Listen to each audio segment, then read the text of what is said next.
ನಮಸ್ಕಾರ ಗುರು, extra innings Kannada YouTube ಚಾನಲ್ಗೆ ಸ್ವಾಗತ ಸುಸ್ವಾಗತ. ಗುರು ಏನು ಗುರು ಈ ಲೆವೆಲ್ ಖುಷಿಯಲ್ಲಿದೆಯಾ ಅಂತ ಕೇಳ್ಬೋದು. ಏನಕ್ಕಪ್ಪ ಅಂದರೆ ಆ ಲೆವೆಲ್ಗೆ ಬ್ಯಾಟಿಂಗ್ ಮಾಡಿದ್ರು ಗುರು. ಲಾಸ್ಟ್ ವಿಕೆಟ್ದೊಂದು ಪಾರ್ಟ್ನರ್ಶಿಪ್ ಬಂತು ನೋಡಿ, ನನ್ನ ಮಗಂದು ಯಪ್ಪ ಚಿಂದಿ ಚಿತ್ರಾದ ಗುರು. ಫುಲ್ ಖುಷಿ. ಏನಕ್ಕಂದ್ರೆ ಬ್ರಿಸ್ಬೇನ್ ಈ ಗ್ಯಾಬೆ ಟೆಸ್ಟಲ್ಲಿ ಆಬ್ವಿಯಸ್ಲಿ ಆಸ್ಟ್ರೇಲಿಯಾ ಮೇಲುಗೈ ಸಾಧಿಸಿದ್ರು. ನನ್ನ ಮಗಂದು ಇನ್ನೇನಾಯಿತು, ಫಾಲೋ ಆನ್ ಬರುತ್ತೆ, ಫಾಲೋ ಆನ್ ಅಂತೂ ಪಕ್ಕ ಹಾಕ್ಬಿಡ್ತಾರೆ. ಆ್ಯಂಡ್ ನಾವು ಮತ್ತೆ ಬ್ಯಾಟಿಂಗ್ ಮಾಡಿಬಿಟ್ಟು ಮತ್ತೆ ಏನೇನಾಗುತ್ತೋ ಹಂಗೆ ಹಿಂಗೆ ಏನೇನೋ ವಿಚಾರ ಬಂದಿತ್ತು ಗುರು ತಲೆಯಲ್ಲಿ. ಬಟ್ ಸಡನ್ ಆಗಿ ಸೂಪರ್ ಅಂದರೆ ಸೂಪರಾಗಿ ಆಡಿದ್ರು ನಮ್ಮ Akashdeep and Bumrah. Guru next level batting ಅಪ್ಪ, ಎಷ್ಟು ಹೊಗಳಿದ್ರು ಕಡಿಮೆನಾ ಗುರು. ತುಂಬಾ ಥ್ಯಾಂಕ್ ಯು ಸೋ ಮಚ್. ಸಿಕ್ಕಾಬಿಟ್ಟೆ ಖುಷಿಯಾಗಿದೆ. ನನಗೆ ಏನ್ ಮಾತಾಡ್ಬೇಕಂತ ಗೊತ್ತಾಗ್ತಾ ಇಲ್ಲ. ಬಿಟರ್ ಟ್ರುತ್ ಅಂದ್ರೆ ಕಹಿ ಸತ್ಯ. ಬಟ್ ಆದ್ರೂ ಇಬ್ರು ಟೇಲೆಂಡರ್ಸ್ ಅಂತ ಇವಾಗ ಹೇಳ್ತಾರೆ, ಟೇಲೆಂಡರ್ಸ್ ಅಂತ. ಬಟ್ ನಮಗೆ ಸಿಕ್ಕಿರೋ ಒಂದು ಓಪನರ್ಸ್ ಅಂತ ಹೇಳ್ಬೋದು ಗುರು. ಆ ಲೆವೆಲ್ಗೆ ಬ್ಯಾಟಿಂಗ್ ಮಾಡಿದ್ರು ಸೀರಿಯಸ್ಲಿ. ಅದು ಆ ಟೈಮಲ್ಲಿ ಅಷ್ಟೊಂದು ಪ್ರೆಷರ್ ಎಲ್ಲ ಇಟ್ಕೊಂಡು ಯಪ್ಪ ಇಬ್ರು ಅನ್ಬಿಲಿಯಬಲ್ ಬ್ಯಾಟಿಂಗ್ ಅವರು. ಆ್ಯಂಡ್ ಈ ಕಡೆ ರಾಹುಲ್ ಮತ್ತೆ ಜಡೇಜಾ ಇವರಿಬ್ಬರ ಬಗ್ಗೆ ಅಂತ ಹೆವಿ ಮಾತಾಡ್ತಿದ್ದೆ. ಒಟ್ನಲ್ಲಿ ಸೂಪರ್ ಬಂದರೆ ಸೂಪರ್ ಕಮ್ಬ್ಯಾಕ್ ಇಂಡಿಯಾ ಕಡೆಯಿಂದ. ಅಂದರೆ ಗುರು ರಿಯಾಕ್ಷನ್ನು ನೋಡಿದ್ರಲ್ಲ, ಕೊಹ್ಲಿ ಕಡೆಯಿಂದ ರಿಯಾಕ್ಷನು, ಗಂಭೀರ್ ಅವ್ರ ಕಡೆಯಿಂದ ರಿಯಾಕ್ಷನು, ಯಂಗ್ ಅವರು ಫುಲ್ ಮ್ಯಾಚೇ ಗೆದ್ಬಿಟ್ವಿ ಅನ್ನೋ ಥರ. ಬಟ್ ಅಲ್ಲ ಗುರು, ಮ್ಯಾಚನ್ನು ಗೆದ್ದಿಲ್ಲ. ಬಟ್ ಈ ಒಂದು ಬ್ರಿಸ್ಬೇನಲ್ಲಿ ಈ ಗ್ಯಾಬ್ ಏನಾದರೂ ನಾವು ಫಾಲೋನೆಲ್ಲ ತೊಗೊಂಡು ಏನಾದರೂ ಆ ಕಡೆ ಈ ಕಡೆ ಆಗಿದ್ದಿದ್ರೆ ಗುರು ಹೇಳ್ತೀನಿ, ಕಾನ್ಫಿಡೆನ್ಸ್ ಲೆವೆಲ್ ಡೌನ್ ಆಗಿರೋದು ಮೆಲ್ಬೋರ್ನ್ ಆ್ಯಂಡ್ ಸಿಡ್ನಿ. ಅಂದರೆ ಮೆಲ್ಬೋರ್ನ್ ಆ್ಯಂಡ್ ಸಿಡ್ನಿ ನಮಗೆ ಹೇಳಿ ಮಾಡಿಸಿದಂಥ ಗ್ರೌಂಡು, ನಾವು ಪಕ್ಕ ಅಲ್ಲಿ ಗೆಲ್ತೀವಿ ಅಂತ ಒಂದು ಭರವಸೆ ಇದೆ. ಬಟ್ ಇಲ್ಲಿ ಈ ಫಸ್ಟ್ ಮೂರು ಮ್ಯಾಚಸ್ ಇದ್ವಲ್ಲ, ಇಲ್ಲೇ ಹಂಗೋ ಹಿಂಗೋ ಏನಾದರೂ ಒಂದು ಆಗುತ್ತೆ ಅಂತ ಅಂದ್ಕೊಂಡಿದ್ವಿ. ಬಟ್ ಇದು ಬ್ರಿಸ್ಬೇನ್ ಇದೊಂಥರ ಏನೋ ಡ್ರಾ ಆಗುತ್ತೆ ಪಕ್ಕ ಇವಾಗ ಅನ್ನೋ ಥರ. ಇದು ಸಿನಾರಿಯೋಸ್ ಹೇಳ್ತೀನಿ ನಿಮಗೆ ಮುಂದೆ ಏನೇನು ಸಿನಾರಿಯೋಸ್ ಇದೆ ಅಂತ. ಬಟ್ ಒಟ್ಟಿನಲ್ಲಿ ಸೂಪರ್ ಕಮ್ಬ್ಯಾಕ್. ಬ್ಯಾಟಿಂಗ್ ಮಾತ್ರ ಸೈಕ್ ಆಡಿದ್ದಾರೆ ಬುಮ್ರಾ ಆ್ಯಂಡ್ ಆಕಾಶ್ದೀಪ್ ಅವ್ರಿಗೆ ಇನ್ನೊಂದ್ಸರಿ ನಮ್ಮ ಕಡೆಯಿಂದ ಹ್ಯಾಟ್ಸ್ ಆಫ್. ಗುರು ಓವರ್ ಆಲ್ ಆಗಿ ಸಮರಿ ನೋಡೋದಾದ್ರೆ 51 ರನ್ಗೆ 4 ವಿಕೆಟ್ ಇರ್ತೀವಿ ನಿನ್ನೆ. ಇವತ್ತು ಬ್ಯಾಟಿಂಗ್ ಬರ್ತಾರೆ ರೋಹಿತ್ ಶರ್ಮಾ ಆ್ಯಂಡ್ KL ರಾಹುಲ್ ಬರ್ತಾರೆ ಗುರು. ರಾಹುಲ್ ಅಣ್ಣ ಫಸ್ಟ್ಗೆ ನಮ್ಮ ಸೇನಾ ರಾಹುಲ್ ಏನಕ್ಕೆ ಕರಿತಿದ್ದೀನಿ ಅಂತ ನೆಕ್ಸ್ಟ್ ಹೇಳ್ತೀನಿ. ಸೊ ರಾಹುಲ್ ಅಣ್ಣ ಆ್ಯಂಡ್ ಇವರು ರೋಹಿತ್ ಶರ್ಮಾ ಬರ್ತಾರೆ, ಫುಲ್ ಪ್ರೆಷರಲ್ಲಿ ಇರ್ತಾರೆ. ಫಸ್ಟ್ ಬಾಲೇ ಗುರು ರಾಹುಲ್ ಅಣ್ಣ ಸ್ವಿಂಕ್ ಅಂತ ಒಂದು ಸ್ಲಿಪ್ಪಿ ಕ್ಯಾಚ್ ಹೋಗುತ್ತೆ ಕಣ್ರಪ್ಪ ಪ್ಯಾಟ್ ಕಮಿನ್ಸ್ ಬೌಲಿಂಗಲ್ಲಿ. ನನ್ನ ಮಗನ್ ಸ್ಟೀವ್ ಸ್ಮಿತ್ ಆರಾಮ ಕ್ಯಾಚ್ ಹಿಡಿಬೋದಾಗಿತ್ತು, ಗ್ಯಾಪಲ್ಲಿ ಕ್ಯಾಚ್ ಬಿಟ್ರು ಗುರು. ಅದು ಅದು ಒಂಥರ ನೆಕ್ಸ್ಟ್ ಲೆವೆಲ್ ಲಕ್ಕಿ ಅಂತ ಹೇಳ್ಬೋದು ನಮ್ಮ ರಾಹುಲ್ ಅಣ್ಣ. ಬಟ್ ಅದಂತೂ ನಮ್ಮ ಬಾಯಿ ಬಂದಂಗೆ ಆಗಿತ್ತು ಸೀರಿಯಸ್ಲಿ ಗುರು. ಫಸ್ಟ್ ಬಾಲೇ ಆಬ್ವಿಯಸ್ಲಿ ಬೆಳಗ್ಗೆ ಎದ್ಬಿಟ್ಟು ಅಲಾರಾಮ್ ಇಟ್ಕೊಂಡು ನೋಡ್ತಾ ಇರ್ತೀವಿ. ಸಡನ್ನಾಗಿ ಫಸ್ಟ್ ಬಾಲೇ ಔಟ್ ಆಗಿದ್ದಿದ್ರೆ ಮುಗ್ದೇ ಹೋಗಿರೋದು ಕತೆನೇ ಮುಗ್ದೋಗಿರೋದು ಗುರು ಸೀರಿಯಸ್ಲಿ. ಅದಾದ್ಮೇಲೆ ಸ್ವಲ್ಪ ಇವರು ಪಾರ್ಟ್ನರ್ಶಿಪ್ ಬೆಳೆಸೋಣ ಅಂತ ಸ್ಟಾರ್ಟ್ ಮಾಡ್ತಿರ್ತಾರೆ, ಇನ್ನು ಸ್ವಲ್ಪ ಬೆಳೀತಾ ಇರುತ್ತೆ. ಸಡನ್ ಆಗಿ ಗ್ಯಾಪಲ್ಲಿ ರೋಹಿತ್ ಶರ್ಮಾ ಔಟ್ ಆಗ್ತಾರೆ ಗುರು. ನಮ್ಮ ರೋಹಿತ್ ಕಾಕಾಗೆ ಏನಾಗಿದೆ ಗೊತ್ತಿಲ್ಲ, ಬಟ್ ಹತ್ರ ಹೊದ್ಬಿಟ್ಟು ಔಟ್ ಆಗ್ತಾರೆ. ಈ ರೋಹಿತ್ ಕಾಕಾ ಮತ್ತೆ KL ರಾಹುಲ್ ಒಂದು ಸೇಮ್ ಬಾಲ್ ಡಿಫ್ರೆನ್ಸ್ ತೋರಿಸ್ತಾರೆ ಗುರು. ನಾನು ನೋಡ್ತಾ ಇದ್ದೆ, ಡಿಫ್ರೆನ್ಸ್ ತೋರಿಸ್ತಾರೆ. ಸೇಮ್ ಬಾಲ್ ರಾಹುಲ್ ಅವ್ರು ಬಿಡ್ತಾರೆ, ಅದೇ ಬಾಲು ಲೀವ್ ಮಾಡ್ತಾರೆ ಬಾಲ್ನ. ಇದೇ ಸೇಮ್ ಬಾಲು ನಮ್ಮ ರೋಹಿತ್ ಕಾಕಾ ಆಡ್ತಾರೆ. ಸೊ ಎಡ್ಜಾಗಿ ಔಟ್ ಆಗ್ತಾರೆ. ಇದು ಒಂಥರ ಟೆಕ್ನಿಕಲ್ ಎರರು, ಆ ಎರರು, ಈ ಎರರು, ಅಥವಾ ಅನ್ಲಕ್ಕಿನೋ ಅಥವಾ ಫಾರ್ಮಲ್ಲಿ ಇಲ್ಲದೆ ಇರೋ ಟೈಮಲ್ಲಿ ಹಿಂಗಾಗುತ್ತೋ ಏನಾಗ್ತಿದೆ ಅಂತ ಗೊತ್ತಿಲ್ಲ. ವಿ ಹ್ಯಾವ್ ನೋ ಐಡಿಯಾ ಗುರು. ಅದಾದ್ಮೇಲೆ ಜಡೇಜಾ ಬರ್ತಾರೆ. ರಾಹುಲ್ ಆ್ಯಂಡ್ ಜಡೇಜಾ, ನಮ್ಮ ಸೇನಾ ರಾಹುಲ್ ಆ್ಯಂಡ್ ಜಡೇಜಾ ಇಬ್ರದ್ದು ಹೆಂಗೆ ನಡೆಯುತ್ತೆ ಜುಗಲ್ ಬಂದಿ ಅಂದರೆ ನೆಕ್ಸ್ಟ್ ಲೆವೆಲ್ ಬ್ಯಾಟಿಂಗ್ ಮಾಡ್ತಾರೆ ಗುರು. 67 ರನ್ ಪಾರ್ಟ್ನರ್ಶಿಪ್ ಬರುತ್ತೆ ಕಣ್ರಪ್ಪ. ಸೂಪರ್ ಬ್ಯಾಟಿಂಗ್ ಮಾಡ್ತಾರೆ ಇಬ್ರು. ಅದರಲ್ಲೂ ನಮ್ಮ ಸೇನಾ ರಾಹುಲ್ ಅಣ್ಣ ಅಂತ ಹೇಳ್ತೀನಿ, ಏನು ಬ್ಯಾಟಿಂಗ್ ಗುರು, ಸಾಲಿಡ್ ಬ್ಯಾಟಿಂಗು. ಅದೇ 33 ರನ್ಗೆ ಒಂದು ಡ್ರಾಪ್ ಆಗಿರೋದು ಬಿಟ್ಟರೆ ಬಾಕಿ ಟೈಮ್ ಏನು ಸಾಲಿಡ್ ಬ್ಯಾಟಿಂಗ್ ಗುರು ರಾಹುಲ್ ಅಣ್ಣನ ಕಡೆಯಿಂದ. ಸೇನಾ ರಾಹುಲ್ ಏನಕ್ಕೆ ಅಂತಿದ್ದೀನಿ ಅಂದರೆ KL ರಾಹುಲ್ ಅವರು ಡೆಬ್ಯೂ ಮಾಡಿದ ಮೇಲೆ 80+ ರನ್ಸು ಓಪನಿಂಗಲ್ಲಿ ಬಂದಿರೋದು 6 ಸರಿ ಬಂದಿದೆ ಕಣ್ರಪ್ಪ ರಾಹುಲ್ ಅವ್ರ ಕಡೆಯಿಂದಾನೆ. ಅದಕ್ಕೆ ಸೇನಾ ರಾಹುಲ್ ಅಂತಿದ್ದೀನಿ ನಾನು. ಅಂದರೆ ಫಸ್ಟ್ ಬ್ಯಾಟಿಂಗಲ್ಲಿ ಬ್ಯಾಟಿಂಗ್ ಎವರೇಜ್ ನೋಡಿದ್ರೆ, ಫಸ್ಟ್ ಬ್ಯಾಟಿಂಗ್ ಮಾಡಬೇಕಾದ್ರೆ ನಮ್ಮ ಇಂಡಿಯಾದವ್ರದ್ದು ಅದರಲ್ಲಿ 2024 ನೋಡಿದ್ರೆ ಎವರೇಜ್ ಸ್ಕೋರ್ ಅಂದರೆ ಎವರೇಜ್ ಹೆಂಗಿದೆ ಅಂದರೆ ನಮ್ಮ ರಾಹುಲ್ ಅಣ್ಣದು 38 ಇದೆ ಗುರು, ಜಡೇಜಾ ಅವ್ರದ್ದು 37 ಇದೆ. ನೀವು ಶಾಕ್ ಆಗ್ಬೋದು ಸೀರಿಯಸ್ಲಿ. ರೋಹಿತ್ ಶರ್ಮಾ ಅವ್ರದ್ದು 8.85 ಇದೆ. ಕೊಹ್ಲಿ ಕಾಕ ಅವ್ರದ್ದು ಎಷ್ಟಿದೆ ಗೊತ್ತಾ, 9.15 ಏನೋ ಇದೆ ಗುರು. ಯಪ್ಪ ಅನ್ಬಿಲಿಯಬಲ್. ಅದಕ್ಕೆ ನಮ್ಮ ಸೇನಾ ರಾಹುಲು ಸೂಪರ್ ಸಾಲಿಡ್ ಬ್ಯಾಟಿಂಗ್ ಮಾಡಿದ್ರು. 84 ರನ್ ಹೊಡೆದಿರ್ತಾರೆ ಗುರು.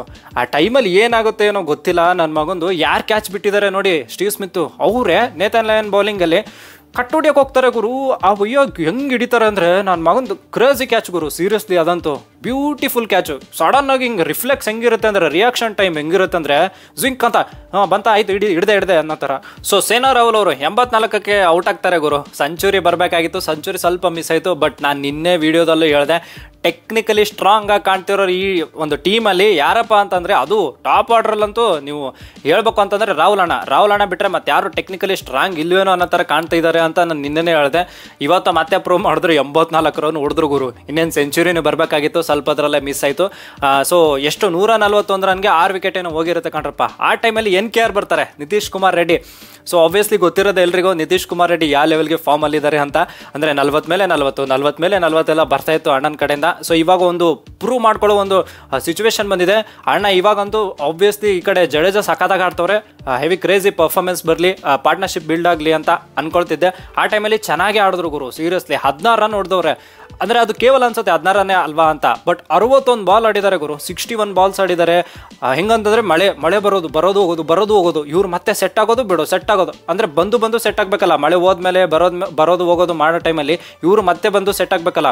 ಆ ಟೈಮಲ್ಲಿ ಗುರು ಚೆನ್ನಾಗಿ ಆಡಿದ್ರು, ಸೂಪರಾಗಿ ಆಡಿದ್ರು.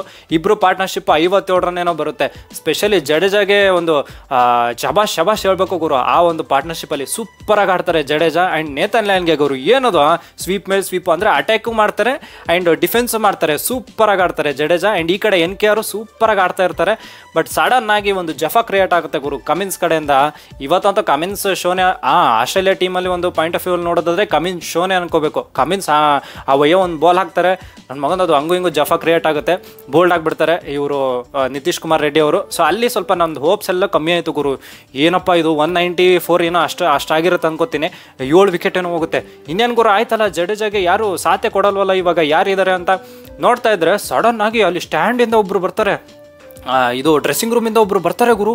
ಯಾರು ಹೇಳಿ? DSP ಸೋರು. ನಾನು ಮಗನ್ ಯಾವಾಗ ಗುರು ಇದು ನಮ್ಮ ಟೀಮ್ ಇಂಡಿಯಾ ಮೇಲೆ, ಅಂದರೆ ಟೀಮ್ ಇಂಡಿಯಾದವರು ಯಾವಾಗ DSP ಸರ್ ಮೇಲೆ ಈ ಲೆವೆಲ್ಗೆ ಭರವಸೆ ತೋರ್ಸಕ್ಕೆ ಸ್ಟಾರ್ಟ್ ಮಾಡಿದ್ರು ಅಂತ. ಬರ್ತಾರೆ ನಾನು ಅಯ್ಯೋ ಆಕಾಶ್ ದೀಪ್ ಎಲ್ಲೋದ್ರು ಗುರು ಅಂದ್ಕೊಂಡೆ ನಾನು. ನನ್ನ ಮಗನ ಸಿರಾಜ್ DSP ಸರ್ ಬರ್ತಾರೆ, ಏನು 1-2 ಬಾಲ್ ಡಿಫೆಂಡ್ ಮಾಡಿದ್ದು. ಬಟ್ ಸಡನ್ ಆಗಿ ಸ್ಟಾರ್ಕೋ ಜಿಂಕ್ ಅಂತ ಬಾಲ್ ಮಾಡಿಬಿಟ್ರೆ ಇವರು ನಮ್ಮ ಸಿರಾಜು ಒಂದ್ಸರಿ ಮಳೆ ಬಂದಿರುತ್ತೆ ಆ ಟೈಮಲ್ಲಿ ಸೆಟ್ ಆಗಿರೋ, ಅಂದರೆ ಇನ್ನೊಂದು ಸಾರಿ ಸೆಟ್ ಆಗಬೇಕಲ್ಲ, ಆ ಟೈಮಲ್ಲಿ ಸೆಟ್ ಆಗೋಕ್ಕಾಗಲ್ಲ DSP ಸರ್ಗೆ, ಔಟ್ ಆಗ್ತಾರೆ. ಅದು ಎಡ್ಜ್ ಆಗಿಬಿಡುತ್ತೆ, ಅಲೆಕ್ಸ್ ಕೇರಿ ಕ್ಯಾಚ್ ಹಿಡ್ಬಿಟ್ಟು ಔಟ್ ಆಗ್ತಾರೆ. DSP ಸರ್ ಔಟ್ ಆದಮೇಲೆ ಈ ಕಡೆಯಿಂದ ಬುಮ್ರಾ ಬರ್ತಾರೆ. ಬುಮ್ರಾ ಆ್ಯಂಡ್ ಜಡೇಜಾ ಸ್ವಲ್ಪ ಆ ಕಡೆ ಪಾರ್ಟ್ನರ್ಶಿಪ್ ಬೆಳೆಸಬೇಕು ಅನ್ನೋಷ್ಟರಲ್ಲಿ ಜಡೇಜಾಗೆ ಒಂದು ಬೌನ್ಸರ್ ಬರುತ್ತೆ ಗುರು. ಯಾವ ಲೆವೆಲ್ಗೆ ಟ್ಯಾಕ್ಟಿಕಲ್ ಕ್ಯಾಪ್ಟನ್ಸಿ ಅಂದರೆ ಬ್ಯಾಟ್ ಕಮಿನ್ಸ್ ಕಡೆಯಿಂದ ನನ್ನ ಮಗಂದು ಆಫ್ ಸೈಡಿಂದ ಎಲ್ಲರೂ ಮುಂದೆ ತರಿಸ್ತಾರೆ, ಲೆಗ್ ಸೈಡಲ್ಲಿ ಇಬ್ಬರು ಇಟ್ಬಿಡ್ತಾರೆ. ಹೆಂಗಾದ್ರೂ ಬೌನ್ಸರ್ ಹಾಕಿದ್ರೆ ಹೊಡೆದ್ರೂ ಕ್ಯಾಚ್ ಹೋಗುತ್ತಲ್ಲ ಅಂತ. ನನ್ನ ಮಗಂದು ಆ ಟೈಮಲ್ಲಿ ಸಡನ್ ಆಗಿ ನಮ್ಮ ಜಡೇಜಾ ಅವರು ಜಿಂಕ್ ಅಂತ ಹೊಡೆಯೋಕೆ ಹೋಗ್ತಾರೆ ಬೌನ್ಸರ್ಗೆ. ಮಿಚೆಲ್ ಮಾರ್ಷ್ ಕ್ಯಾಚ್ ಹಿಡಿತಾರೆ ಗುರು. 77 ರನ್ ಹೊಡೆದ್ರು ಗುರು ನಮ್ಮ ಜಡೇಜಾ. ಯಾವ ಲೆವೆಲ್ಗೆ ಬ್ಯಾಟ್ಸ್ಮನ್ ಅಪ್ಪ ಅಂತ, ಇಂಪ್ರೂವ್ಡ್ ಬ್ಯಾಟ್ಸ್ಮನ್ ಗುರು. ನಾನು ಹಾರ್ದಿಕ್ ಡಿಸ್ಕಸ್ ಮಾಡಬೇಕಾದ್ರೆ ಫಸ್ಟ್ ಮ್ಯಾಚಲ್ಲೇ ಗುರು, ಫಸ್ಟ್ ಮ್ಯಾಚ್ ಹಿಂದಿನ ದಿನನೇ ಗುರು ಆಬ್ವಿಯಸ್ಲಿ ಜಡೇಜಾ ಇರ್ತಾರೆ. ನಮ್ದು ಇಬ್ಬರದು ಪಾಯಿಂಟ್ ಆಫ್ ವ್ಯೂ ಅದೇ, ಆಬ್ವಿಯಸ್ಲಿ ಜಡೇಜಾಗೆ ಹೆಂಗಪ್ಪ ಬಿಡ್ತೀರಾ ಅಂತ. ಏನಕ್ಕಂದರೆ ನಮ್ಮದು ಬ್ಯಾಟಿಂಗ್ ವೀಕ್ ಇದೆ, ಅಂದರೆ ಲೈಕ್ ಮಿಡ್ಲ್ ಆರ್ಡ್ರು ಸಕ್ಕದಾಗಿ ಆಡ್ಕೊಡೋರು ಜಡೇಜಾ ಆಡ್ಕೊಡ್ತಾರೆ. ಅವರು ಏನಂದರೆ ಜಡೇಜಾ ಅವ್ರು ಅಕ್ಷರ್ ಪಟೇಲು ಸೈಕಾಗಿ ಆಡ್ತಾರಲ್ವಾ. ಸೊ ಜಡೇಜಾ ಇವಾಗ ಅಕ್ಷರ್ ಪಟೇಲ್ ಇಲ್ಲ, ಆಬ್ವಿಯಸ್ಲಿ ಜಡೇಜಾ ಅಂತೂ ಇದ್ದಿದ್ದೇ ಪಕ್ಕ ಇರ್ತಾರೆ ಅಂತ ಆ ಥರ ಒಂದು ಕಾನ್ಫಿಡೆನ್ಸಲ್ಲಿ ಇದ್ವಿ. ಬಟ್ ನೋಡಿದ್ರೆ 3rd ಮ್ಯಾಚ್ ಆಡಿಸ್ತಿದ್ದಾರೆ. ಈ 3rd ಮ್ಯಾಚಲ್ಲಿ ಯಾವ ಲೆವೆಲಿಗೆ ಪರ್ಫಾರ್ಮೆನ್ಸ್ ಕೊಟ್ಟರು ಅಂದರೆ ಗುರು, ನೀವು ಟಾಪ್ ಆರ್ಡರ್ ಬಿಟ್ರಪ್ಪ ನನ್ನ ಮೇನಾಗಿ ಇಟ್ಕೊಳ್ಳಿ ನೀವು ಅನ್ನೋ ಥರ 77 ರನ್ ಹೊಡಿತಾರೆ ಗುರು. ಈ ಒಂದು ಕ್ರೂಷಿಯಲ್ ಟೈಮಲ್ಲಿ ಕ್ರೂಷಿಯಲ್ ನಾಕ್ ಅಂತಲೇ ಹೇಳ್ಬೋದು. 77 ರನ್ನು ಜಡೇಜಾ ಅವ್ರ ಕಡೆಯಿಂದ, ಅವ್ರಿಗಂತೂ ಹ್ಯಾಟ್ಸ್ ಆಫ್ ಹೇಳಲೇಬೇಕು ಗುರು. ಹೌದು ಮಹಾಪ್ರಭು, ಸಾಮಾನ್ಯ ಮಾನವನಿಂದ ಇದೆಲ್ಲ ಸಾಧ್ಯವೇ ಗುರು? ನೆಕ್ಸ್ಟ್ ಹೇಳ್ಬೇಕಲ್ಲಪ್ಪ, ಆಕಾಶ್ ದೀಪ್ ಆ್ಯಂಡ್ ಬುಮ್ರಾ ಇವರಿಬ್ಬರು ಜುಗಲ್ ಬಂದು ವಾವ್ ಏನು ಕುಚಿಕೋ ಫ್ರೆಂಡ್ಸು ಗುರು. ನೆಕ್ಸ್ಟ್ ಲೆವೆಲ್ ಬ್ಯಾಟಿಂಗ್ ಮಾಡಿದ್ರಪ್ಪ ಇಬ್ರು. 213 ರನ್ 9 ವಿಕೆಟ್ ಹೋಗಿರುತ್ತೆ ಕಣ್ರಪ್ಪ. ಏನು 33 ರನ್ ಬೇಕಾಗಿರುತ್ತೆ ಫಾಲೋನ ಅವಾಯ್ಡ್ ಮಾಡೋಕ್ಕೆ. ಏನು ಗೊತ್ತಾ, ಯಾರೇ ಆಗಲಿ, ಎಂಥ ಇಂಡಿಯನ್ ಫ್ಯಾನ್ಸೇ ಆಗಲಿ, ನನ್ನ ಮಗಂದು ಬುಮ್ರಾ ಅವ್ರ ಕ್ರೇಜಿ ಫ್ಯಾನು ಆ್ಯಂಡ್ ಈ ಕಡೆ ಆಕಾಶ್ ದೀಪ್ ಅವ್ರದ್ದು ಒಂದು ಡೈ ಹಾರ್ಡ್ ಫ್ಯಾನ್ ಅಂದ್ಕೊಳ್ಳಿ, ಎಂಥವ್ರೇ ಇರಲಿ ಗುರು, ಆ ಕಡೆಯಿಂದ ಪ್ಯಾಟ್ ಕಮಿನ್ಸ್ ಆ್ಯಂಡ್ ಸ್ಟಾರ್ಕು ಹಾಕ್ತಿರ್ತಾರೆ. ಆಯ್ತು ಗುರು, ಪಕ್ಕ ಫಾಲೋನಂತೂ ಅವಾಯ್ಡ್ ಮಾಡಲ್ಲ ಅಂತ ಅನ್ಕೊಂಡಿರ್ತಾರೆ ಪಕ್ಕ. ನಾನಂತೂ ಹಂಗೆ ಅನ್ಕೊಂಡಿದ್ದೆ, ಅಯ್ಯೋ ಏನು ಒಂದು 10 ರನ್ ಹೊಡೆದು ಔಟ್ ಆಗಿಬಿಡ್ಬೋದು ಆ ಥರ ಅಂತ ಅನ್ಕೊಂಡಿದ್ದೆ ಗುರು. ಬಟ್ ಏನು ಬ್ಯಾಟಿಂಗ್ ಗುರು ಅದು. ಆಕಾಶ್ ದೀಪ್ ಲೋನ್ ವಾರಿಯರ್ ಗುರು. ಆ್ಯಂಡ್ ಈ ಕಡೆ ಬುಮ್ರಾ ಅವ್ರದ್ದು ಆಬ್ವಿಯಸ್ಲಿ ಮರೆಯೋಕ್ಕಾಗಲ್ಲಪ್ಪ, 10 ರನ್ ಹೊಡೆದವ್ರೆ, ಇವ್ರು 27 ರನ್ ಹೊಡೆದಿದ್ದಾರೆ, ಇಲ್ಲ ಅಂತಿಲ್ಲ. ಬಟ್ ಇಬ್ರದ್ದು ಪಾರ್ಟ್ನರ್ಶಿಪ್ ಅಲ್ವಾ ಗುರು. 10 ಅಲ್ಲ ಕಣಪ್ಪ, ಕನ್ಫರ್ಮ್ ಆಗಿ 54 ಬಾಲ್ ಆಡಿದ್ದಾರೆ. ಅಂದರೆ ಎಷ್ಟು, ಒಂದು 9 ಓವರ್ ಆಡಿದ್ದಾರೆ. 9 ಓವರ್ಸ್ಗೆ 39 ಹೊಡೆದಿದ್ದಾರೆ ಗುರು. ಸೊ ಸ್ಪೆಷಲ್ ಥ್ಯಾಂಕ್ಸ್ ಟು ನಮ್ಮ ಆಕಾಶ್ ದೀಪ್ ಆ್ಯಂಡ್ ಬುಮ್ರಾ ಅವರ ಪಾರ್ಟ್ನರ್ಶಿಪ್ ಗುರು. ಅದರಲ್ಲೂ ನಮ್ಮ ಬುಮ್ರಾ ಅವರು ಒಂದು 6 ಹೊಡಿತಾರೆ ಕಣ್ರಪ್ಪ. ಯಾವ ಲೆವೆಲ್ಗೆ ಅಂದರೆ ನನ್ನ ಮಗನ ಪ್ಯಾಟ್ ಕಮಿನ್ಸ್ಗೆ ಒಂದು 6 ಹೊಡಿತಾರೆ, ಸ್ಟ್ಯಾಂಡ್ಸಲ್ಲೇ ಹೋಗ್ಬಿಡುತ್ತೆ ಗುರು. ಅದೇನಕ್ಕೆ ಭರ್ಜರಿ ಆಗಿತ್ತು ಗೊತ್ತಾ, ನಿನ್ನೆನೇ ಕೇಳಿದ್ರು ಇವರು ಕಾನ್ಫರೆನ್ಸಲ್ಲಿ ಬ್ಯಾಟಿಂಗ್. ಆಬ್ವಿಯಸ್ಲಿ ನಿಮ್ಮ ಬ್ಯಾಟಿಂಗ್ ಬಗ್ಗೆ ನಾವು ಏನು ಕೇಳಲ್ಲ, ನೀವು ಟೇಲೆಂಡರ್ ಅನ್ನೋ ಥರ ಆ ಥರ ಕೇಳಿದ್ರು. ಬಟ್ ಬುಮ್ರಾ ಅವ್ರು ಹೇಳಿದ್ರು ಡೈರೆಕ್ಟಾಗಿ, ಗುರು 1 ಓವರಲ್ಲಿ ಎಷ್ಟು ರನ್ಸ್ ಹೊಡೆದಿದ್ದೀನಿ ನೋಡು, ಯಾರು ಹೆಚ್ಚಿಗೆ ಹೊಡೆದಿದ್ದಾರೆ ನೋಡು 1 ಓವರಲ್ಲಿ, ಅದು ಟೆಸ್ಟಲ್ಲಿ ನೋಡು ನನ್ನ ಹೆಸರಿದೆ ಅಂತ ಕಾಮಿಡಿಯಾಗಿ ಹೇಳಿದ್ರು. ಬಟ್ ಇವತ್ತು ಒಂದು ಫುಲ್ ಸೀರಿಯಸ್ ಆಗಿ ತೊಗೊಂಡ್ಬಿಟ್ಟು ಒಂದು 6 ಹೊಡೆದ್ರು ಅನ್ಸುತ್ತೆ ಗುರು. ಆಹಾ ಏನು ಕ್ರೇಜಿ 6 ಅದಂತೂ. ಆಕಾಶ್ ದೀಪ್ ಅವ್ರ ಕಡೆಯಿಂದ ಒಂದು 6 ಬರುತ್ತೆ ಗುರು. ಫಾಲೋನ ಅವಾಯ್ಡ್ ಮಾಡಿದ್ಮೇಲೆ ನನ್ನ ಮಗನ ಏನು 6 ಗುರು ಅದು. ಕೊಯ್ಲಿಕ್ಕೆ ಹಾಕೊಂಡು ನೋಡ್ತಾ ಇರ್ತಾರೆ ಉಯ್ ಅಂತ, ಏನು ಇಲ್ಲಿ ಬಿತ್ತಲ್ಲ ಗುರು ಅಂತ. ಅಲ್ಲಿ ಡ್ರೆಸ್ಸಿಂಗ್ ರೂಮ್ ಅಲ್ಲೂ ಅವ್ರಿಗೂ ಹೇಳ್ತಿರ್ತಾರೆ ಏ ಅಪ್ಪ ಆ ಲೆವೆಲ್ಗೆ ಸೂಪರಾಗಿ ಸಿಕ್ಸ್ ಹೊಡೆದ್ರು ಆಕಾಶ್ ದೀಪು. ಸೊ ಒಟ್ಟಿನಲ್ಲಿ ಗುರು 4 ಜನ ಮಾತ್ರ ಕ್ರೇಜಿ ಕಂಡ್ರಪ್ಪ. 4 ಜನ ಅನ್ನೋಕ್ಕಿಂತ ಈ lower middle order and lower order ಅಂದರೆ ಟೇಲೆಂಡರ್ಸು ನನ್ನ ಮಗನ್ ಇವರೇ ನಮಗೆ ಬಚ್ಚಿಸೋದೇ ಆಗಿದೆ ಗುರು. ಅಂದರೆ ಇವರೇ ನಮಗೆ ಬ್ಯಾಟ್ಸ್ಮನ್ ಥರ ಕಾಣಿಸ್ತಾರೆ ಗುರು. ಇವಾಗ ನಮ್ಮ ಕಡೆ ಮೂರು ಸಿನರೀಸ್ ಇದೆ ಆಯ್ತಾ. ಒಂದು ಮಳೆಯಿಂದ ಡ್ರಾ ಆಗಬೇಕಾಗಿತ್ತಪ್ಪ ಅಂತ ನೀನು ಹೇಳಿದ್ವಿ, ಬಟ್ ಇವಾಗ ಅದು ಬ್ಯಾಟಿಂಗಿಂದ ಡ್ರಾ ಆಗಬೇಕು. ಓಕೆ, ಅಂದರೆ ಬ್ಯಾಟಿಂಗಿಂದ ಡ್ರಾ ಮಾಡೋ ಲಕ್ಷಣಗಳಂತೂ ಇದಾವೆ. ಆರಾಮಾಗಿ ಬ್ಯಾಟಿಂಗ್ ಮಾಡಿಬಿಟ್ಟು ಡ್ರಾ ಮಾಡ್ತಾರೆ. ಓಕೆ, ಇನ್ನೊಂದೇನಪ್ಪ ಸಿನರಿ ಅಂತಂದರೆ ಆಸ್ಟ್ರೇಲಿಯಾ ಗೆಲ್ಬೋದಪ್ಪ. ಅಂದರೆ ಲೈಕ್ ನಮ್ಮದು ಬ್ಯಾಟಿಂಗ್ ಕ್ರೇಜಾಗಿ ಕೊಲ್ಯಾಪ್ಸ್ ಆಗಬೇಕು, ಕೊಲ್ಯಾಪ್ಸ್ ಆದರೆ ಮತ್ತೆ ಆಸ್ಟ್ರೇಲಿಯಾ ಗೆಲ್ಬೋದಪ್ಪ ಅಷ್ಟು ಆಯ್ತಾ. ಮೂರನೇ ಸಿನರಿಯೋ ಒಂದಿದೆ, ಇದು ನನ್ನ ಮಗಂದು ಏನು ಗೊತ್ತಾ, ಇದು ತಿರುಕನ ಕನಸು ಅಂತಾರೆ ನೋಡಿ, ಆ ಥರ ಒಂದು ಸೀನರಿ ಇದೆ. ಏನು ಗೊತ್ತಾ ಅದು, ಅಂದರೆ ಖುಷಿಲಿ ಅಂದರೆ ಒಂಥರ ನಕ್ಕೊಂಡು ಹೇಳ್ತಿದ್ದೀನಿ ಏನಕ್ಕಂತಂದರೆ ಆ ಥರ ಇದೆ ಇದು ಸಿನೇರಿಯೋ. ಏನಕ್ಕಂದರೆ ಫಸ್ಟು ನಮ್ಮ ಇಂಡಿಯಾ ಇವಾಗ ಒಂದು 50 ರನ್ ಕಲೆ ಹಾಕ್ಬೇಕು ಗುರು. ನಾಳೆ ಬಂದ್ಬಿಟ್ಟು ಜುಯ್ ಅಂತ ಸಟ್ ಪಾಟ್ ಡುಡುಬ್ ಅಂತ 6-4 ಎಲ್ಲ ಹೊಡೆದ್ಬಿಟ್ಟು ಒಂದು 50 ರನ್ ಎಕ್ಸ್ಟ್ರಾ ಕಲೆ ಹಾಕಬೇಕು. ಅವರು ಒಂದು 150 ಅನ್ಕೊಳ್ಳಿ, 150 ಆಸ್ಟ್ರೇಲಿಯಾ. ಅದಾದಮೇಲೆ ಆಸ್ಟ್ರೇಲಿಯಾದವ್ರಿಗೆ ಒಂದು 100 ಒಳಗಡೆ ಅಲಾಟ್ ಮಾಡ್ಬೇಕು ಗುರು. ಅದಾದಮೇಲೆ ನಮ್ಮ ಇಂಡಿಯಾ ಬಂದ್ಬಿಟ್ಟು ಬ್ಯಾಟಿಂಗ್ ಆಡಿ ಗೆಲ್ಬೇಕು. ಲೋವರ್ ಆರ್ಡರ್ ಆ್ಯಂಡ್ ಟೇಲೆಂಡರ್ಸ್ ಎಲ್ಲ ನಮ್ಮನ್ನು ಕಾಪಾಡಿದ್ರು ಅಂತ ಹೇಳ್ಬೋದು ಗುರು. ಒಟ್ಟಿನಲ್ಲಿ ಸೂಪರ್ಬಾಗಿ ಆಡಿದ್ದಾರೆ. ಆ್ಯಂಡ್ ಇನ್ನೊಂದೇನಪ್ಪ ಕ್ರೇಜಿ ವಿಷಯ ನಮಗೆ, ಅಂದರೆ ನಮ್ಮ ಒಂದು ಪಾಯಿಂಟ್ ಆಫ್ ವ್ಯೂ ಅಲ್ಲಿ ಇದು ಕ್ರೇಜಿ ವಿಷಯ. ಏನಕ್ಕಂದ್ರೆ ಹೇಜಲ್ವುಡ್ ಅವರು ಗುರು, ಅವ್ರದ್ದು ಇಂಜುರಿ ಆಗಿದೆ, ರಿಮೈನಿಂಗ್ ಟೆಸ್ಟಲ್ಲಿ ಇರಲ್ಲ. ಏನಾಯ್ತು? ಏನಿಲ್ಲ, ಸ್ವರ್ಗ ಒಂದ್ ಸೆಕೆಂಡ್ ರಪ್ಪ ಅಂತ ಪಾಸ್ ಆಯ್ತು. ಸೊ ಡ್ರಾ ಆಗುತ್ತೆ ಅಂತ ಅನ್ಕೊಂಡಿದ್ದೀವಿ. ಇನ್ನು ಲಾಸ್ಟ್ ಬಾಲ್ ಹಾಕೋವರೆಗೂ ನೋಡೋಣ ಏನೇನಾಗುತ್ತೆ ಏನೇನಿಲ್ಲ ಅಂತ. ಆ್ಯಂಡ್ ನಾಳೆ ವೆದರ್ ಕೂಡ ಹಂಗೆ ಇದೆ ಗುರು, ಮಳೆ ಅಂತೂ ಇದೆ ಅಂತೆ. ಸೊ ನೋಡೋಣ ಏನಾಗುತ್ತೆ ಅಂತ. ಆ್ಯಂಡ್ ಆಬ್ವಿಯಸ್ಲಿ ಇವತ್ತು 9 ಲೈವ್ ಬರ್ತೀವಿ. ನಾನು ಮತ್ತು ಹಾರ್ದಿಕ್ ಲೈವಲ್ಲಿ ಇರ್ತೀವಿ. ನಿಮ್ಮ ಪಾಯಿಂಟ್ ಆಫ್ ವ್ಯೂ ಅಂದರೆ ಕಮೆಂಟ್ ಬಾಕ್ಸಲ್ಲಿ ತಿಳಿಸಿ, ಓದ್ತೀವಿ. ಆ್ಯಂಡ್ ಈ ವಿಡಿಯೋ ನಿಮಗೆ ಇಷ್ಟ ಆದರೆ ಪ್ಲೀಸ್ ಲೈಕು, ಶೇರು, ಸಬ್ಸ್ಕ್ರೈಬು ಎಲ್ಲ ಮಾಡ್ರಪ್ಪ. ನಾನು ನಿಮ್ಮನ್ನ ಕೇಳ್ಕೊತಾ ಇದ್ದೀನಿ, ಡಿಮ್ಯಾಂಡ್ ಅಲ್ಲ, ಬೇಡಿಕೆ, ರಿಕ್ವೆಸ್ಟ್. ಈ ವಿಡಿಯೋ ಮುಗಿಸ್ತೀನಿ. ಬಾಯ್. ಜೈ ಕರ್ನಾಟಕ. ಮತ್ತೆ ಭೇಟಿಯಾಗೋಣ. ನಮಸ್ಕಾರ.